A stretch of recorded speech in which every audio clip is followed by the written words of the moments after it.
What's going on, y'all? What it is? So let's go ahead and jump all over these topics. And the first thing I want to discuss is this hood booger, Anthony Edwards, who's an NBA star in his own right, and he plays for the Minnesota Timberwolves. So Anthony has been dating a woman by the name of Jeannie Robel since 2020. I hope that I'm pronouncing her name correctly, but if I'm not, that's her name today. But anyway, this seems to be Ant's main squeeze. But he stepped outside of the relationship and got a woman pregnant by the name of Aisha Howard. Now, once Ant found out that Aisha was pregnant by him, he didn't want anything to do with the child up front. There were text messages that were exposed by Aisha telling her to fix it. And when I say fix it, you guys know what I mean, right? Now, Aisha decided not to fix it. She went on through with the pregnancy and gave birth to a baby girl by the name of Aubrey back in October of 2024. Now, a paternity test was administered and it concluded that Anthony Edwards is this child's father, but he doesn't want anything to do with the child. Now, my estimation to why Anthony probably doesn't want anything to do with this child is based upon the fact that he stepped out of the relationship with Janine, I think I got her name correct now, and basically had a baby on her. And maybe Janine is behind the scenes making him feel guilty for what he did because they have their own child that they welcomed back in March of 2024. So you had another baby within the same year that you had a baby with your main squeeze. Now, Aisha also has a child by the rapper Lil Baby named Jason, and Jason was born September the 9th, 2015. And Aisha says that Lil Baby's a fantastic father and that they both do an outstanding job co-parenting. And she says that although she loves Lil Baby, she wants nothing more with him but to continue to be one of his best friends. Now, mind you, this is the same Lil Baby that's been accused by the Atlanta PD for going into the ops neighborhood to shoot a music video to make some type of statement, and the end result was 2 teenage boys being deleted. So based off of Lil Baby's music and his past, I would expect Baby to take this position as far as not wanting to have anything to do with this child, but it's a professional basketball player, right, that has access to millions upon millions of dollars, supposed to be representing a professional league, no matter if he wants to be the face of it or not, because he just came out recently and said that he didn't want to be the face of the league, and I get why, because he's just not capable. Now, there's a lot of finger pointing going around, and what I'm seeing is the fact that a lot of people are saying that Aisha trapped him with this child because Aisha is 37 years old and Anthony is only 23, and they felt like she did this on purpose or whatever the case may be for financial gain. My thing is that both of these individuals are 2 consenting adults that chose to have unprotected intimacy, right?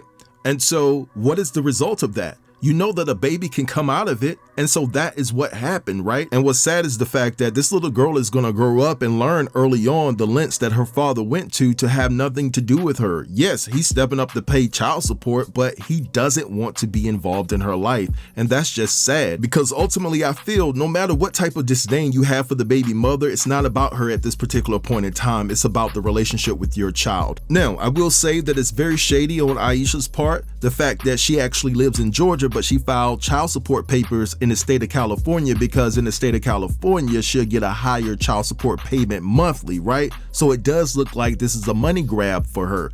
But what I'm saying, if you put all of that aside, this should not come in between the relationship that you have with your child. It should not. And listen, I understand that you cheated on your girlfriend and she's upset with that. And I understand that she was disrespected to the 10th power because you had a baby on her.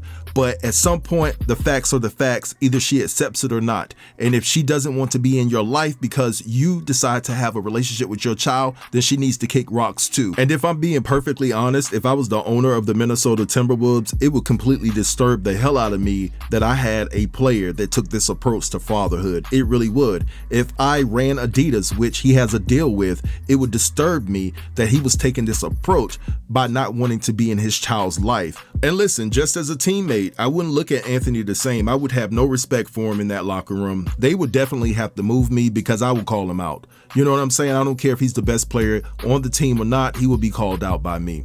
But anyway, let's move along. And I want to talk about this disturbing situation dealing with Caleb Wilson, who lost his life after participating in a college fraternity hazing ritual. And initially, the people that were around him at that particular time when he passed away said that he just collapsed. But come to find out, there's some more things and other shit to it, to be honest. So I want you guys to check out these clips and I'll be back. So there's an update with Caleb Wilson, the young man who lost his life while seeking membership to a D9 Black Greek letter organization. For those of you who are not new here, I'm a member of a D9 Black Greek letter organization, and I don't like coming on here and making content about it, but I feel like I have an obligation to talk about it, because if I'm gonna talk about issues in the Black community, I need to talk about all of them. So apparently the members of the organization lied when they made their report and said that he just happened to pass out while standing on line. What they found out was that he actually was struck in the chest at a warehouse, which made him fall to the ground and begin seizing. But I want to talk to my D9 brothers and sisters real quick, because some of y'all behavior is piss poor. I seen people on here saying that all he had to do was say no. If you would never tell that to someone who was a victim of something else, then what would make you think that that was appropriate now? And again, I'm going to keep saying it.